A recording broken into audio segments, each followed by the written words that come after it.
Shalom and welcome to Temple Talk. This is Yitzhak Rubin speaking to you from just east of Jerusalem. Today is the sixth day of the month of Tammuz, 5782. It's July 5th, 2022. This coming Shabbat, we read here in Israel, we read Parshat Bilaam, Book of Numbers, chapter 22, verse 2, concluding chapter 25, verse 9. I believe in the diaspora you will be catching up very, very soon. I don't know why you've been waiting so long. You've had opportunities.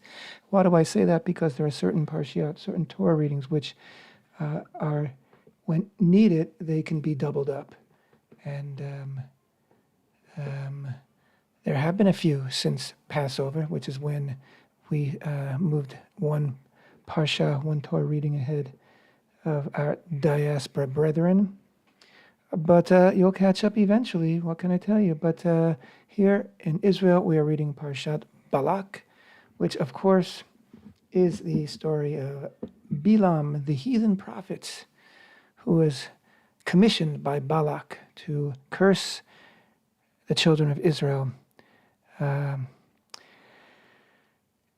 I think I'm going to dedicate pretty much the entire show to Parshat Balak,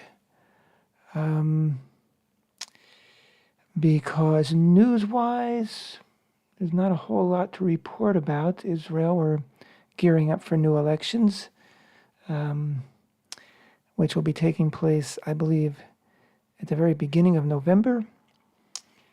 And the Temple Mount has been quiet. More and more Jews are going up each day and each week, and more and more Jews are actually practicing the commandments, fulfilling the commandment of hishtachaviyah, which means to prostrate yourself on the Temple Mount, actually throw your entire body down onto the ground on the Temple Mount, something that the police don't care for, and they customarily arrest people who do that, to take them off the mount. They detain them. They won't let them go back on the mount for weeks or months, whatever.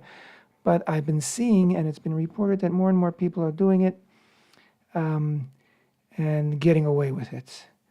Which again, it's a commandment. It's you throw yourself on. All you're doing is, if anything, is getting your clothes dirty. I mean, all you're doing externally, but of course, it's a commandment.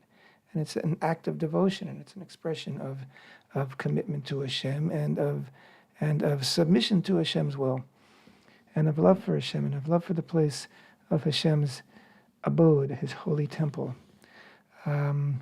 So that's a positive development.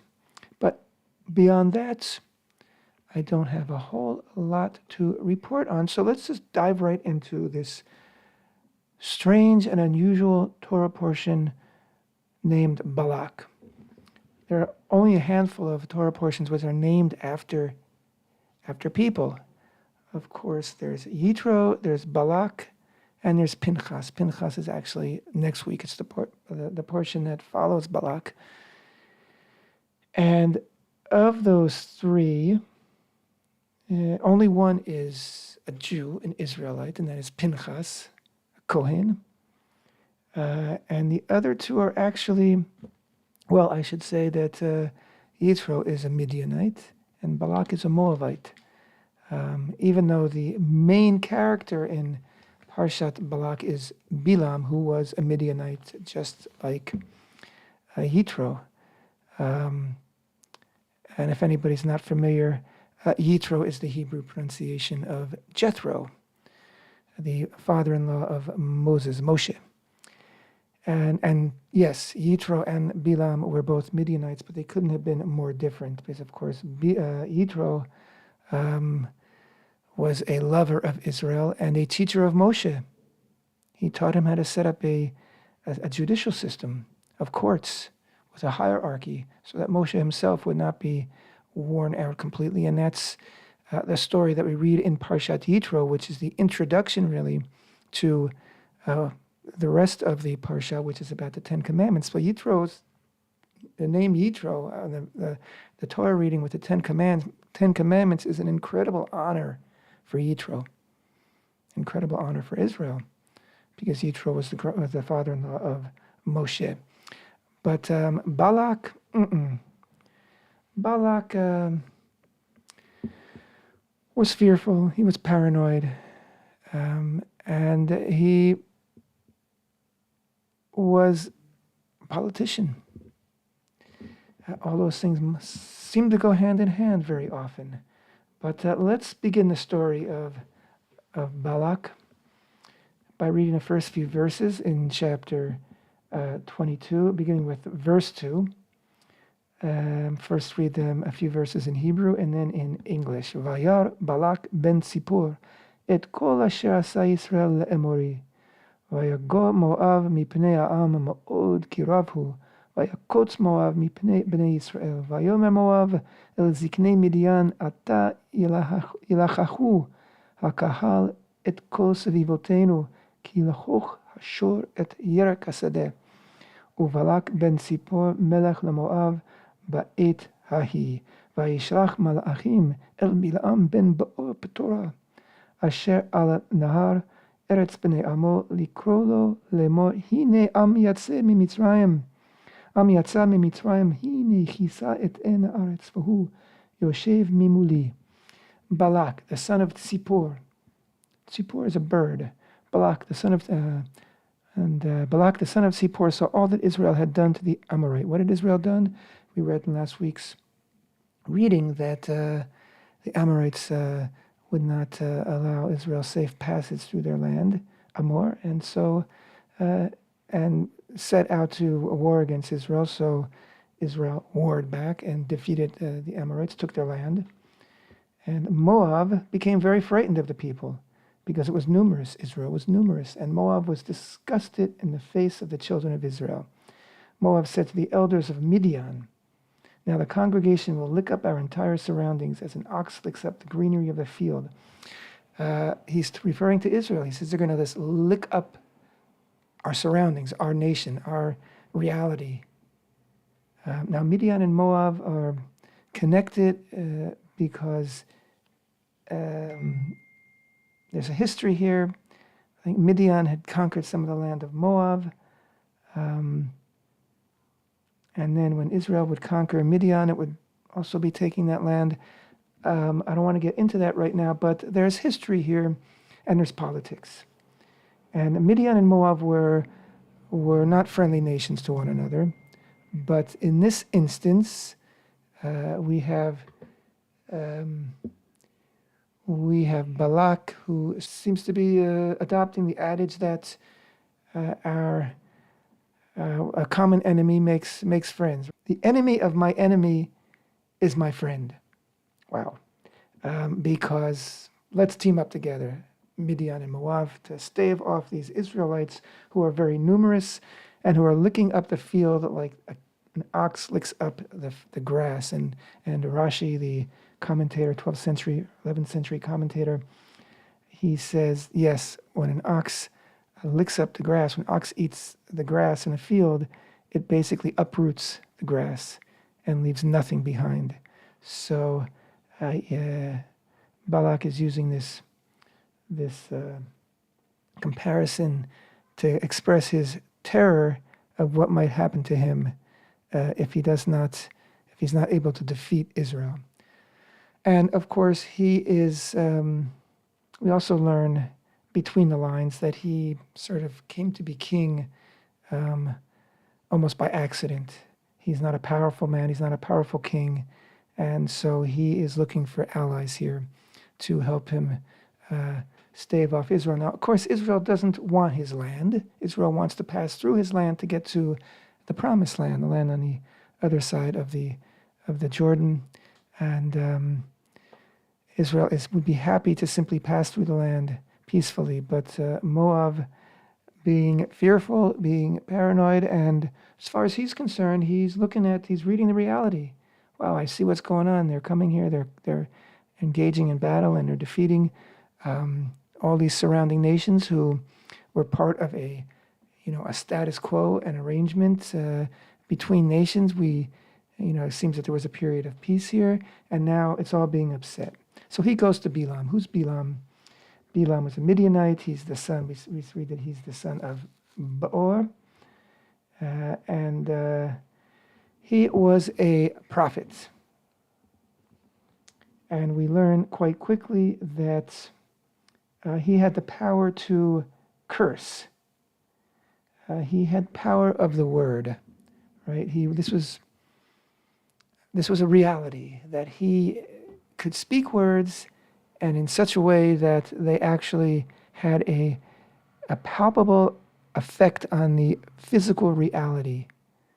So if he is to bless someone, which he could bless also, we learn, if he is to bless someone or a nation, actual good will be a result of it. And if he curses, then there will be damage will be caused to the nation that he curses. It was a real power, and many of our sages compare, believe it or not, Bilam with Moshe, because they were both prophets. And in fact, there is a saying of our sages that Bilam had a higher gift of prophecy, a greater gift than Moshe. But what was the difference between the two, and what was the crucial difference, is that Moshe was God-fearing. Moshe was humble. Moshe wanted to do God's will. Moshe sought justice. He sought compassion. He sought forgiveness when the nation needed to be forgiven. And he sought to lead Israel according to the will of Hashem, whereas Bilam chose to use this power that he had, this gift that he had, for his own nefarious purposes. He was not a humble person, he was a haughty person, as we'll see when we read a few more verses. And he was a person who was in it for the money, he was in it for the prestige, for the power, and he was willing to sell his gift. He was a prophet for hire, a mercenary prophet. And this is why Balak approached him. And so it's very tricky, because when you read the verses in the Torah, Balak sends some officials, some notables to meet with Bilam and ask that he come along and curse Israel. And Bilam says, I can't do anything unless Hashem tells me. So stay here for the night, and Hashem will tell me in a dream. Interestingly enough, Hashem comes to him in dreams, which we understand to be a lower form of prophecy than Hashem, who would speak to Moshe panim el panim, face to face, right? Almost as an equal. That's how Hashem described his relationship with Moshe a few parshiot ago, when we read when Miriam and Aaron had some negative things to say about Moshe, and Hashem intervened, and he said, nobody's like Moshe, who I speak to face, a faithful servant in my house. But so again, there seems to be a contradiction here between that and our sages who state that Bilam had a higher gift. But be that as it may, Hashem tells him not to go with the people. He has a dream, Hashem appears in a dream, don't go with him. So he tells him, he sends them back empty-handed, as it were.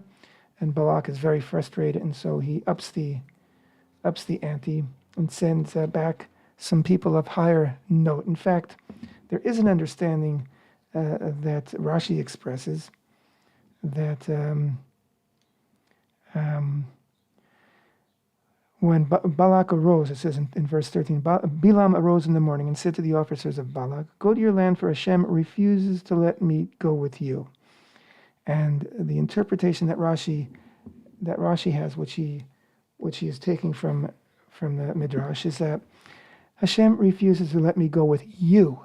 You guys aren't good enough, right? I need somebody of superior rank. I'm too good for you guys. I'm not going with you. Tell Balak he's saying between the lines, according to this interpretation, that he's got to send somebody a little more important, a little more prestigious, if he wants me to come along. Okay, so on the one hand, the straight wording of the verse is he's being very faithful to Hashem. Hashem said, don't go. He's not going to go. Hashem said, you're not going to curse these people. They're blessed. So I'm not going.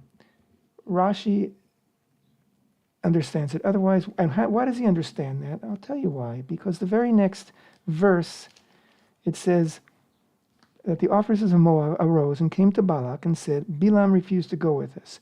Balak kept on sending officers more and higher ranking than these. So the fact that he's sending more and higher ranking than these suggests that he got the message. He understood that Bilam's not going to respond to the first people that he sent because he wants people of greater prestige. So he keeps sending people back. And Bilam tells him the same thing, that he's got to wait for God's answer. But he also says to the servants of Balak, if Balak will give to me his household of silver and gold, I cannot transgress the words of Hashem, my God, to do anything small or great. And now you too, stay here for the night, and I will know what more Hashem will speak with me. Okay, so again, he's saying something that on the surface, he's saying, you can't buy me, right? Hashem says I can't go, I can't go. It's that. I'm not worried about the rank. I'm not worried about the prestige. And, he can offer me anything in the world. I can't move unless Hashem tells me. But, again, as Rashi reads it, according to the Midrashic interpretation, again, he's making a very subtle suggestion. Offer me enough, and I'll go along with it. This type of double talk is so prevalent among who? Among who do we hear it today? I think we can all agree we hear it among politicians who will always announce and pronounce that they're doing everything for our good, for the benefit of the people, for the benefit of the citizens, for the benefit of the workers, for the benefit of everybody, men, women, and children. But so often we read through the lines or discover that it's really all for their benefit, either for power or for money or for prestige or for all three. So this is a very modern story, which makes it always relevant. And it's a very unusual story. I mean, why is it here at all? It's not Israel. Every Torah reading that we read, from the beginning with the book of the book of Exodus, concluding all through the book of Deuteronomy, is about the nation of Israel. And all of a sudden, we're talking about Bilam, Balak, people who aren't connected to Israel. The nation of Israel is in the background here. Yes, we'll see them from a distance at the end of the parsha, but they're not an active participant in this story of Bilam and Balak.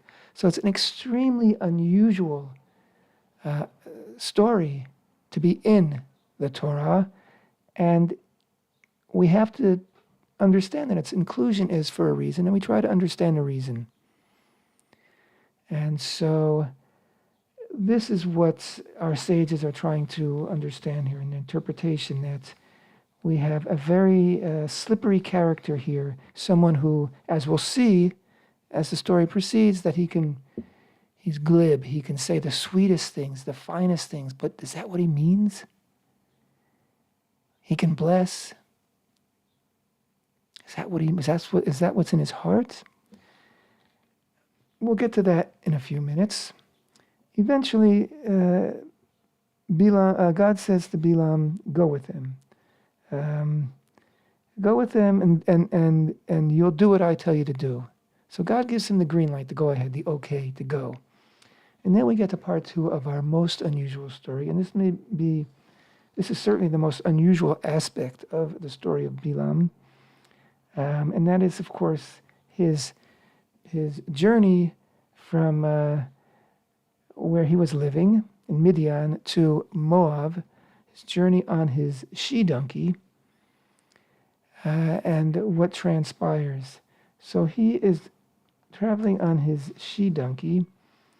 And we say in verse 22, it says that God's wrath flared because he was going, and an angel of Hashem stood in the road to impede him. So why is God's wrath on Bilam? Didn't he just give him the go-ahead? This is a very, very good question. And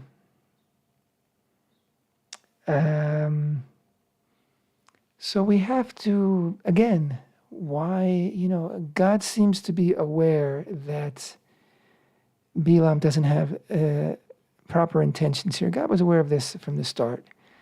And so he is playing with Bilam. He's taunting Bilam. And he's going to scare Bilam into making sure he says what Hashem tells him to say. So there could be an interpretation, and there are rabbis, righteous rabbis, who have taken Bilam's mission sort of out of the context of the story here and discussed use it as a lesson in discussing how one can or should or be able to attain a prophecy. And their understanding of Bilam is that whoever he was, good person, not such a good person, he totally negated his own will in order to receive what God had for him to relate to humanity.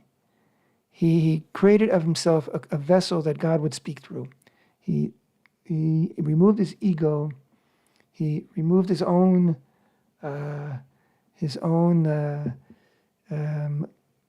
leanings, tendencies, thoughts, opinions, and cleared his mind and his heart so that Hashem could speak through him. That is the way of a true prophet. So he's used as an example because of his, insistence that he says many times, I can only speak what Hashem puts in my mouth. So again, they're using Bilam as an example of the right path to prophecy isn't necessarily intended to praise Bilam for who he was, simply to use the story as an example of a proper way to achieve prophetic prophecy. But the majority and the traditional opinion is that Bilam was not a straightforward person, and he would have loved to have cursed Israel, but Hashem did not allow it to happen. So here we are. He's traveling along on a she-donkey, and this sword-bearing angel appears, and only the she-donkey can see it.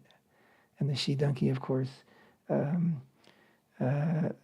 walks to avert the angel, and this upsets Bilam, who hits the donkey. And this happens 3 times, and if the third time, then when there's nowhere to go, the she-donkey actually crouches down, crushing Bilam's leg and really angering Bilam. And he again hits the she-donkey, and then the she-donkey's mouth opens up and speaks to Bilam. And this is a first, of course, in the history of the world, that a she-donkey or any animal is speaking. And she says to Bilam, "What have I done to you that you struck me these 3 times?" Bilam doesn't seem to be too much taken aback at this phenomenon. He just answers, "Because you mocked me. If only there were a sword in my hand, I would now have killed you." And the she-donkey responds, "Am I not your she-donkey that you have ridden all your life until this day? Have I been accustomed to do such a thing to you?" And he said, "No, honestly, you've been very faithful to me." So what's the story here? Then Hashem uncovers Bilam's eyes, and he saw the angel standing on the road with his sword drawn in his hand. He bowed his head and prostrated himself on his face. And then he gets a scolding by the angel. So what is the story coming to tell us? There could be many, many different understandings of it. I think it's coming to tell us that just as Hashem can speak through Bilaam, Hashem can speak through a dumb animal. Meaning, Bilaam, don't think you're so special. You're no more special than the she-ass that you ride upon. And just as I am speaking through that she-ass, I will be speaking through you. And it's got nothing to do with your powers, your gifts, your status, your celebrity, or anything else. So I think that this was a real dressing down. And a message and a warning that don't get any ideas, don't consider going against my will and trying to curse Israel when I have said you're not going to curse Israel. So he proceeds and meets up with Balak, and of course we then have his three beautiful blessings that he gives to Israel. And each time, of course, Balak is very upset that I hired you to curse these people and you're blessing them. And he said, I told you from the start, I can only say what Hashem puts in my mouth. So he stays true. He stays true to his word that he can only speak what Hashem puts in his mouth. Now, again, there's two interpretations that he, was being true, and he was willfully going along or passively going along with Hashem and saying what Hashem wanted him to say, or there's an interpretation that he was trying his darndest to curse Israel, but what came out was a blessing. So we have these two different parallel pictures of Bilaam, either that he was a straightforward prophet who had the power to curse or bless, but was acting honestly and dealing honestly with Balak and with Israel and with Hashem from the very start to the very end. Or we have the understanding that he had this power. He was famous for this power to bless or curse, especially curse. I mean, why did Balak could have asked him to come bless me? He could have said, bless me, bless Balak. If you bless me, then Israel can't do anything against me. But he didn't. He said, please bless this people, bless this nation that's come out of Egypt. So again, according to this other interpretation, he wasn't straightforward. He wanted it. He was in it for the gain, whether it was monetary or simply fame or honor or respect or a reputation or whatever. And he would have been happy to curse Israel. After all, his nation felt threatened as well. But he just couldn't do it. He was defeated every step of the way. Every time at the beginning when he wanted to go with these people, God said you couldn't go, until finally let him go, and then he showed him up by this little game, let's say, with the she-donkey to really put Bilaam in his place. And then when Bilaam was actually in a position, having set up altars and made offerings and reaching, for the highest of heights to gain his prophecy, he confounded Bilaam.